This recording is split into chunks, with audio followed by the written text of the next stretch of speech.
দিয়ে শুনতে হয়। আচ্ছা যাই হোক, তুমি অনেক পাকা, তোমার সাথে আমি কথাতে পারবো না। এখন বলো, তুমি ছেলে হয়ে মেয়েদের স্কুলে ভর্তি হবে কেন? কারণ আমি নায়কের সাথে লাইন মারতে পারবো। তাইলে তো তুমি পড়াশোনা করতে যাবো না, মেয়েদের সাথে লাইন মারতে যাবো। দাঁড়াও, আমি তোমার ভাইয়ারে বলে মেয়েদের স্কুলে পড়া বের করতেছি।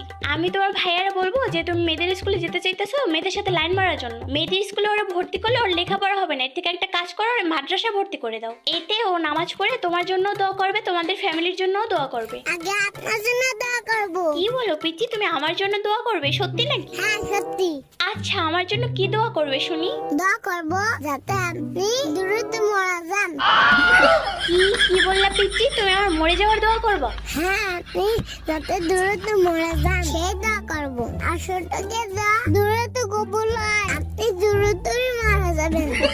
আরে না পিচ্চি, আমি তো মজা করছি। তুমি গার্লস স্কুলে পড়ো, তুমি মেয়েদের স্কুলেই পড়ো। আমি তোমার ভাইয়াকে বলবো তোমাকে যেন দ্রুত মেয়েদের স্কুলে ভর্তি করে দেয়, যাতে তুমি বেশি বেশি করে মেয়েদের সাথে লাইন মারতে পারো।